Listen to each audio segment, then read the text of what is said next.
പരിമിതികളെ മറന്ന് ആർത്തിരമ്പുന്ന തിരകൾക്കൊപ്പം ഉല്ലസിച്ചും ആടിപ്പാടിയും ദിവ്യാംഗരായ കുരുന്നുകൾ. തിരുവനന്തപുരം കോവളം ഉദയസമുദ്ര തീരത്ത് സംഘടിപ്പിച്ച 6ാമത് ബ്ലൂ റാംപ് എഡിഷനിലാണ് നിരവധി കുട്ടികൾ പങ്കെടുത്തത്. കടൽക്കാറ്റ് കൊണ്ടും ആർത്തിരമ്പുന്ന തിരമാലകളോട് കുസൃതി കാട്ടിയും പതിവ് പോലെ അവർ ഇക്കൊല്ലവും ഒത്തുകൂടി. കൂട്ടുകാരുമൊത്ത് കളിച്ചിരിയുമായി ഒരു സായാഹ്നം സുന്ദരമാക്കുകയാണ് ഈ കുരുന്നുകൾ.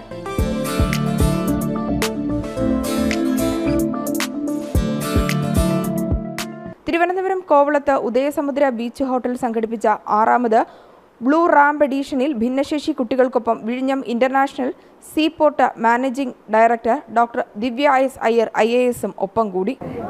ഈ പറയുന്ന വളരെ ശക്തമായിട്ടുള്ള തിരമാലകൾ നമ്മളെ വന്ന് ആഞ്ഞടിക്കുമ്പോഴും നമ്മൾ അതിനെ ഭയം എന്നുള്ള ഒരു വികാരത്തെ അതിജീവിച്ചുകൊണ്ട് ജീവിതത്തിൽ മുന്നോട്ട് പോകാം എന്നുള്ള ഒരു പാഠം കൂടിയാണ് കടപ്പുറം എന്നെ സംബന്ധിച്ചിടത്തോളം. അപ്പോൾ അതുതന്നെയാണ് നമ്മുടെ കുഞ്ഞുങ്ങളിൽ ഞാനിന്ന് കാണുന്നത്.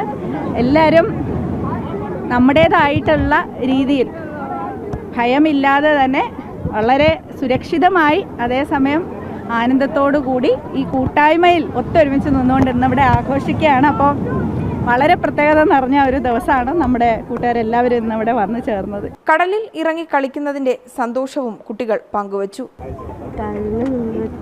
കഴിഞ്ഞ വർഷം വന്നോ? ഇവിടെ തന്നെ വന്നോ നമ്മള്? ഇനി ഇവർക്കൊക്കെ കേൾക്കാം. പേരെന്താന്നും കൂടെ പറഞ്ഞേ. ആര്യ എന്നാണ് കേട്ടോ.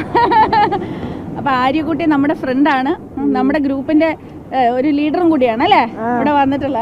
ബ്ലൂ റാംപ് പരിപാടിയിൽ Pangode military station commander brigadier Anurag Upadhya, air force leader air marshal Manish Khanna, Indian coastal guard ICGS വിഴിഞ്ഞം commandant Suresh R. Kurup, chief airport officer Thiruvananthapuram international airport Rahul Bhatkoti, വിഴിഞ്ഞം സീപോർട്ട് CEO പ്രദീപ് ജയരാമൻ തുടങ്ങിയവരും പങ്കെടുത്തു. ജനം, തിരുവനന്തപുരം.